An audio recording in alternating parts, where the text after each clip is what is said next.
जी महाराज, देखो ये हमारी पूरी कथा सुनते हैं। पंडित जी महाराज, आपका नियम पता क्या था? आपकी साधना क्या थी? एक बार को नाम जब कम हो जाए, एक बार को कथा सुनना भी थोड़ा कम हो जाए, लेकिन आपका नित्य नियम था संपूर्ण गिरिराज जी की परिक्रमा में सोहनी करते, झाड़ू लगाते।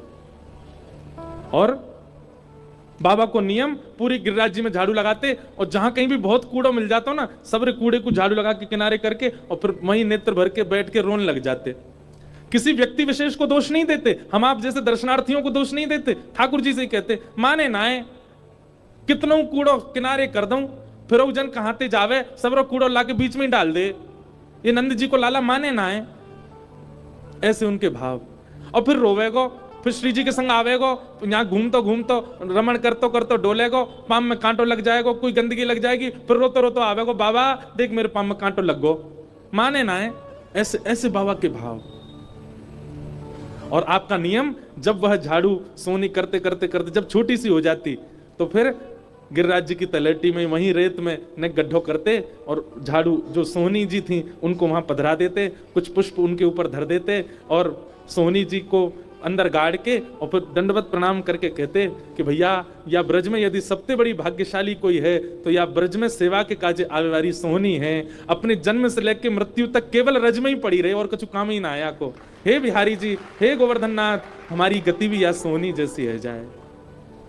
और फिर बाबा जितने संत मिल जाते उनको बुलाते और बुला करके भंडारो कराते। लोग पूछते बाबा आज काय बात को भंडारो? बोले अरे भैया एक जीव को रज में मिलन है गयो, वाह को बधाई उत्सव है, वाह बधाई के उत्सव में सबन को। हमारी बुद्धि में आते हैं विचार, हमारी बुद्धि पहुंचती है इतनी इतनी इतनी श्रेष्ठता पे? नहीं। और बाबा का एक नियम, जैसे कोई बालक ब्रजवासी आते उनके पास, उनको श्री ठाकुर जी का रूप मान करके अपनी गोद में बिठाते, उनके अगर तिलक छापे पास होते तो श्रृंगार कर देते, अपने हाथ से प्रसाद पवाते।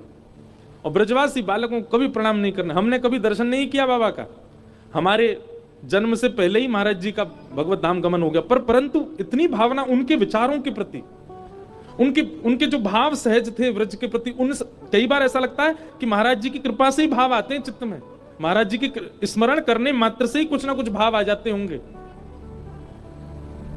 भैया अगर आपकी कथा में आने की गति केवल पुण्य की प्राप्ति है, केवल कथा सुन के मनोरंजन का भाव है, कोई बात नहीं, अच्छा है, सुनो, सुन के चले जाओ, 7 दिन में अपना सब